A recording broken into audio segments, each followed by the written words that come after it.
Nos pênaltis, o time do Fortaleza acaba eliminado pela equipe do Vasco e está fora da Copa do Brasil. Vamos falar um pouco desse jogo e da atuação da equipe do Fortaleza em São Januário, mas já agradeço a presença de vocês aqui no nosso canal, dá o like para fortalecer e ajudar aí no nosso crescimento e se inscreve aqui porque aqui é Nordeste em Campo. E se lembre também que nossos vídeos aqui sempre vão ao ar nas nossas lives no canal Espaço da Bola, onde a gente está sempre debatendo sobre os times do Nordeste do Brasil de uma maneira geral, diretamente com você, torcedor. Se inscreve lá no Espaço da Bola e participe dos nossos debates. Falando um pouco desse jogo, apesar de ter sido um jogo de muitos gols, um 3-3 e inclusive muitos gols também na disputa de pênaltis, o jogo não foi uma partida de muitas oportunidades, não foi aquele jogo lá e cá, com os goleiros atuando e a bola indo para todo lado lá. Foi um jogo em que poucas oportunidades apareceram, mas aquelas que apareceram acabaram entrando também. Sobre o time do Fortaleza, foi um time que, de novo nesse jogo, comete alguns erros individuais com e sem a bola. É um time que com a bola acaba falhando em alguns momentos e cedendo a posse de bola para o adversário em momentos em que está exposto porque está saindo para o jogo e acaba dando espaço demais para o adversário trabalhar a bola. O Vasco se aproveitou diversas vezes desses momentos aí da equipe do Fortaleza. E sem a bola também, algumas falhas ali de movimentação acabam comprometendo o sistema defensivo do Fortaleza, né? E acaba sendo um time bastante exposto. E isso prejudica aí também a equipe do Fortaleza. Porém, no contexto geral da partida, a equipe do Fortaleza, coletivamente no jogo, tinha mais consciência para trabalhar a bola.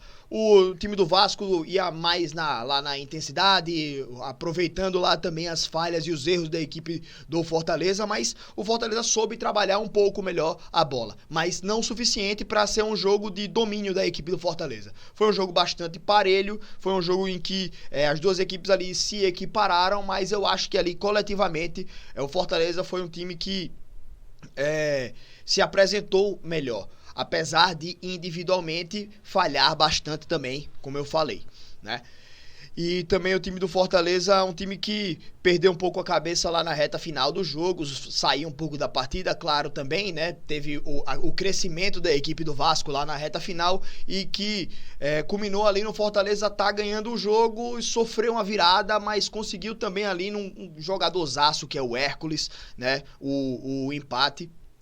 E levou a partida lá para os pênaltis. Falando aí de alguns momentos pontuais da partida, e eu separei a maior parte do vídeo para falar desses momentos pontuais, porque são praticamente os gols, e foram muitos gols, né? Como eu falei, apesar de poucas oportunidades, era um jogo que quando os times chegavam não era com tanto perigo, mas as bolas que chegavam eram gol, né? Inclusive com falhas dos goleiros nesse jogo. No começo da partida, o time do Fortaleza tem uma retomada no momento ofensivo, na saída de bola do Vasco e consegue o espaço com o Marinho.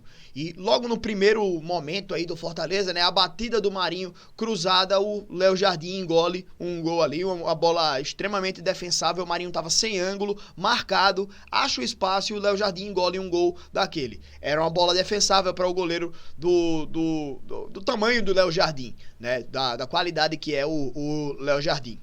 Na sequência tem o pênalti no Marinho também, o pênalti do Marinho, na verdade, em que a bola vem cruzada, o Marinho domina a bola no peito e ela resvala ali no braço. Eu não sei como é que tá a regra hoje, porque a regra ela é confusa, ela muda várias vezes, né? Mas muitas pessoas dizem daquela situação, né? De que a bola desvia e depois bate no braço, não é para se marcar o pênalti. Duas situações, né? A regra e a minha opinião de avaliação de regra do futebol. Se nesse caso, por exemplo, o jogador do Fortaleza, a bola bate e resvala no braço dele, na minha opinião, isso não seria suficiente para marcar o pênalti, a não ser que seja alguma coisa muito descarada, ou que, nesse caso, se a bola bate no peito e iria sobrar para o jogador do Vasco em condições de finalizar, e o braço dele tá lá para impedir que essa bola chegue lá no pé dele, em uma situação clara, aí sim era para ser marcar. Essa é a minha opinião. Não sei se a regra diz algo como isso, né? Mas eu acho que, no geral, que a gente conhece pela regra como ela é hoje sobre a marcação de mão, eu acho que não era uma bola para ser marcada, tá?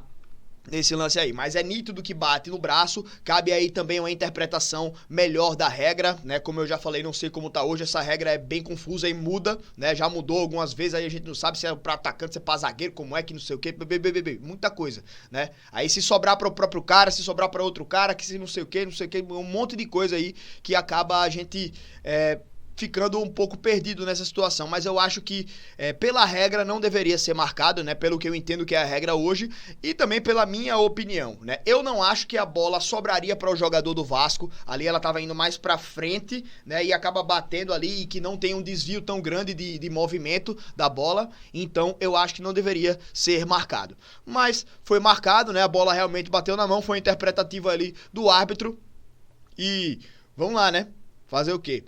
Infelizmente, aí o Fortaleza saiu, na minha opinião, prejudicado em relação a esse lance. De lances também ali, a gente teve já no segundo tempo, né, o gol do Lucero, em que ele trabalha bem a bola pelo lado esquerdo, puxa um pouco mais para trás e circula esse jogo. Essa bola chega lá do lado direito no Pikachu, se não me engano, que faz o cruzamento e o Lucero acaba desviando para dentro do gol. Houve uma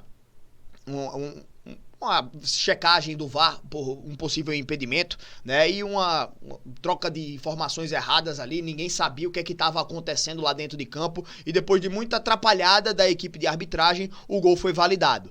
2-1 para o Fortaleza, que teve por 2 vezes nesse jogo a classificação nas mãos, né? Não nas mãos porque não estava perto do final do jogo, mas que esteve à frente no placar e garantindo ali a classificação de maneira parcial, pelo menos.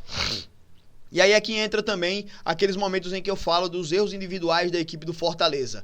Um time ganhando o jogo fora de casa e toma um contra-ataque daqueles de escanteio, é um erro de posicionamento absurdo, erro de tomada de decisão. Jogadores que deveriam estar melhor posicionados não estavam e deram um contra-ataque que é inaceitável para um time que está ganhando um jogo desse, né? Então acaba tomando o gol ali porque o jogador do Vasco sai no mano a mano. Tava vindo cobertura lá, estava chegando algum outro jogador do Vasco ali, mas em determinado momento estavam 3 contra 2, 2 marcadores do Fortaleza, 3 jogadores do Vasco, tanto que o cara dá o passe e o jogador do Vasco sai da bola porque o outro estava mais livre ainda, né, lá na frente, então acaba saindo o gol de empate da equipe do Vasco em um lance como esse. Não dá para aceitar um contra-ataque em um momento como esse, cara, de um escanteio a favor virar um contra-ataque quando você tá ganhando o jogo, né? Então, complicado aí também para a equipe Fortaleza. Tem que acordar nessas situações, né? Essas situações pontuais aí de alguns lances do jogo. Esse gol dá um ânimo para a equipe do Vasco, para a torcida do Vasco que explode lá de vez, né? E numa outra jogada da equipe do Vasco, lá já na pressão, no abafa, e o Fortaleza meio acuado, o time do Vasco consegue a virada com o Piton. Um lance que também defensável aí do João Ricardo. Então, se o Léo Jardim falhou no gol do Marinho, o João Ricardo também falhou no gol do Piton. Lances, inclusive, bastante parecidos, né? Chutes cruzados com pouco ângulo e a bola passa por baixo do goleiro. Então, sai aí a virada da equipe do Vasco e em uma falha também do goleiro. Depois disso, o Fortaleza, que já estava nervoso, não consegue jogar, não consegue mais pressionar, estava perdendo. O Vasco começou a dar espaços porque estava querendo se recuar mais para exatamente não dar esses espaços, mas o Fortaleza não conseguia jogar, não conseguia pressionar. Quando consegue uma jogada, com o Tinga participando de uma jogada ofensiva, encontra o Hércules, que para mim é um jogadoraço, né? É um dos destaques aí de meio de campo do futebol brasileiro hoje. Se não for um dos destaques, é uma das revelações, né? Então é um cara para ficar de olho, já atraiu a atenção de muita gente o Hércules e é um grande jogador na minha opinião, e consegue fazer o gol de empate. Falando sobre algumas situações pontuais, outros lances ali que foram de destaque, eu achei inclusive que o Léo Jardim foi mais exigido do que o João Ricardo nessa partida. Teve um chute de fora da área do Felipe Jonathan, de perna trocada, né? Ele bate por cima assim e ele desvia. E também um lance lá no final do jogo, em que eu não vi quem foi ali, perdão, dá um chute cruzadozinho que parece que o Léo Jardim não vai nem na bola. Do nada ele cai assim e tira com os dois dedos, né? A bola vem, ele dá dois toquinhos assim na bola com os dedos e a bola vai pra escanteio. E aí foi mais exigido aí o Léo Jardim do que o João Ricardo nesse jogo. E teve também, ainda no primeiro tempo, uma bola na trave do Fortaleza. Então, fora esses lances, não tiveram muitos lances aí com muito perigo para os goleiros, né? Algumas bolas indo para fora e tal, mas não foi um jogo tão movimentado assim. Eu acho que teve mais gol do que lance perigoso, certo? Então, essa foi a minha opinião. Inclusive, teve tanto gol que até nos próprios pênaltis, né, de 10 batidas, 9 foram gols. Inclusive, nessas 9, nenhum dos dois goleiros acertou o canto. Só o Léo Jardim acertou o canto no último pênalti, que defendeu e garantiu a classificação para a equipe do Vasco. Então, parabéns aí ao time do Vasco, que garante a classificação e fica aí também a dúvida, né, do pênalti lá no primeiro tempo, né, em relação a isso tudo, mas que a gente tem que parabenizar também a equipe do Vasco, porque conseguiu a virada lá no segundo tempo e segurou lá, foi pros pênaltis, beleza, mas nos pênaltis foi efetivo, 100% efetivo, e o goleiro pegou um pênalti que foi suficiente para a classificação. Então, parabéns à equipe do Vasco. Não só a equipe, a torcida também, que lá no segundo tempo conseguiu incendiar, inflamar o jogo de uma maneira que empurrou o Vasco para conseguir ali a virada no segundo tempo. Então, a torcida do Vasco, que, aliás, eu preciso parabenizar de uma maneira geral. Que, pra mim, é uma das torcidas que eu acho difícil alguma outra torcida do Brasil se igualar à torcida do Vasco, em questão de vibração, como a gente vê o estádio inteiro explodindo durante muito tempo. Muitas vezes a gente vê uma torcida com o estádio explodindo, né, inteiro lá, pulsando, sendo que isso dura pouco tempo. E aí uma parte da torcida meio que abafa e fica mais aquela parte concentrada em algum local. Geralmente torcidas organizadas, né, que mantém ali o grito por muito tempo. Mas explodir assim o estádio inteiro, Cara, eu não sei se tem alguma torcida no Brasil que faz igual ao do Vasco, não. E eles sustentam durante minutos. É impressionante a vibração da torcida do Vasco. Cara, então isso daí a gente tem que falar também, né, velho? Eu sempre falo bem da torcida do Vasco nas nossas lives, na nossa programação. E hoje foi um exemplo disso. E falando de torcida, uma comentarista lá do Sport TV, né, não vi nem quem foi, né, peço perdão, não vi o nome, não sei quem era que tava lá na transmissão, deixou escapar ali também a torcida pro Vasco, né, revoltadíssima, dando piti lá na transmissão, reclamando da marcação do sistema do Vasco, lá reclamando de um monte de coisa do time do Vasco, deixou transparecer literalmente a torcida dela pelo Vasco naquele momento, né, e que é um protesto que a gente sempre faz aí pras equipes de transmissão de uma maneira geral, né, que eles tentam transparecer que são imparciais, mas a gente sabe que a torcida deles sempre vai direcionada para algum dos times aí, geralmente do eixo, né?